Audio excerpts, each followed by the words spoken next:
Okay, this one's called Concrete, Trees Fight Back. I've resigned myself to concrete, black, white, and pink, my flower tubs thrown to the winds, men in orange working the patch, malicious like in the film Brazil. Money talks in the commune, as does the mayor, the high muckamuck, king of all he surveys, a true hater of nature, the very devil in its midst. Where are the trees in their previous glory? The rowan tree in the way, cut down, depriving us of beauty, truth, and love, the life to come. I watched a man die in its ancient sites, knocked off his bike by a crazy boy in a car. Blood poured from his head until he died, without sight of family or friends. Don't they know it's bad luck to take a rowan? Its crowning glory always in red. It marks out the ley lines. But ignorance is bliss where concrete is concerned. All natural things must die. Even a Breton cyclist in his prime. A plastic flower marks the spot. I remember a bow tree in Madras, in the village where we stayed. It had been due to be cut down by an engineer. As it was in the way, its fallen leaves pollute the street. Hey, you know what? Listen and pray for our friends, or they could take revenge. A nightmare struck the axeman and he died in his sleep. Superstition, yet beware the taking of a tree, especially a holy one. Nature is a power to reckon with. Doubt not that tsunamis, the protest of seas, the heartbeat of the world, the melting of the glaciers, the Earth's great demise. But there's always a man-made nuclear bomb ready for the attack. Let's cover the evidence in snow. That's how it must be, a death to die for.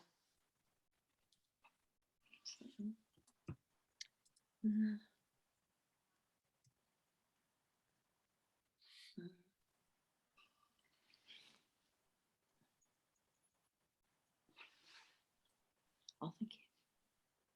And this one's called In the Suburbs. In the suburbs, the metallic glare of TV screens, computer screens, mask the faces of suburban chicks, a desolate car journey where everyone should be after a crime. You won't be seen around. Your house is too grand. The cars on your drive are many. You're not a bon vivant. Well, only on Saturday nights when the gang meet.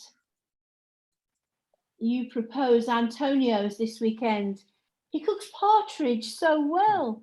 You like the fact there's hardly any flesh on your bones. You're a Hollywood star for the night. I didn't meet you at the audition. You're a natural in your long, expensive boots. Leather boots. You hot-foot around. Jade dangles from your throat. There's no stopping you. Hubby's received his bonus from the bank. Let's go celebrate. Bring the kids out of school. Well, next weekend, maybe. Mock Tudor and faux fur. Well, you hope no one sees your little tryst. It's not true that bald men are sexier than the rest. Just look at Frank. Too much work. It's just too bad for the libido, but the mortgage has to be paid. And there are young men who like to play. Otherwise, these coffee mornings can be so tedious, and Starbucks is a rip-off. Some folk can get away with murder. Isn't that right? Paying taxes for mugs. And those who can't afford accountants? You know the ins and outs of their lives. You see their comings and goings with a secretary or two. Life through a screen. Put your foot down. Crash land into town. Clip-clopping up the high street. Frank's working late, so you're alone with 3 dates. Watch out for the beggars, though. They're always on the make. And I'm going to read the other one. I've got one that I wrote on your theme, but I did it very quickly today, and I don't know what it's like, but I apologise if it's not very good. Into the forest. This is a place of fairy tales, sinister and dark, somewhere to live in nightmares. Red Riding Hood pays a visit to Grandma, only to find a wolf in her bed. The axeman cometh. But why are wolves always seen as villains? They've been known to suckle babies, saving their lives. Then we have a cottage visited by Goldilocks, eating porridge, courtesy of 3 bears. She broke in, smashing their furniture in her wake. But it's the return of the bears that we dread. A gingerbread house stands under the trees, the owner a witch, a trap to catch some children. They run away from an evil stepmother. In the forest they're blissed out on sweets, stuck on a house.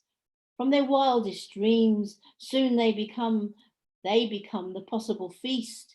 Yet the forest abounds with wildlife, and Treebeard appears to save the day. Unfortunately, the Axeman is always lurking. If not, a sweeping fire will make us rue the day that we ever set foot in the place. Watch out for the beast and the evil queen with the poisoned apple. Mirror, mirror on the wall. That was for David, actually.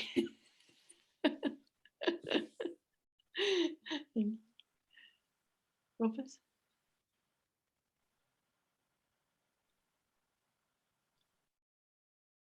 Time in the night air.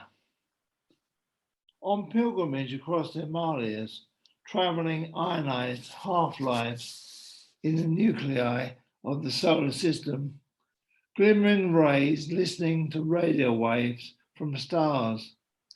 Time and night blossoming jasmine, eucalyptus trees in the zoological gardens, midnight watching Osiris rising, astral travelling the ionosphere, a Jovian moon within the nuclei of the sun-moon goddess.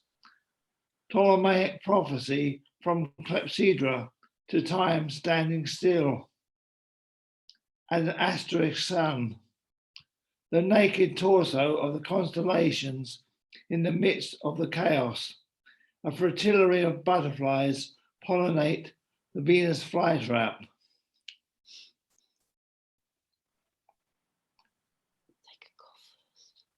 The sunstone temples of Apollo, the destruction of Jerusalem, the Cretan labyrinth, a Magellanic cloud crisscrossing the equator, fragmentary maps and icons, unfathomable. Tomorrow morning the sky is opalescent, the lion sun shining on the river. Arabesques of dawn light, mirror image of humankind, a shepherd from Galilee walking on the highway, a crystal clear vision in earthlight, a ghost ago, spinning within the dawn of the tiger eye. Astrologers from Kathmandu see jewelry in the Egyptian bazaar of Constantinople, traveling in the caravanserai across the mountains from Kurdistan, returning to their homeland, awareness of the storm in the sky. Tomorrow morning, the Armenians within the nuclei of the river valley will remember their families, the Galilean shepherd's prophecy, the ruins of our motherland, arabesques of dawnlight shining, Magellanic cloud crossing the highway, climbing the mountainside of Golgotha, the destruction of Jerusalem, the catacomb of the sanctuary, written in Sanskrit, Aramaic, Greco-Roman, a cursive script, written in blood, the blood of the Paschal Lamb. Jacob's coat is versicolored. Galileo's vision of the world, a planetary orbit of maps and icons, from Egypt to Los Alamos, fragments of a skull from Lascaux, echoing down the millennium, space-time continuum ad infinitum. Thank you very much.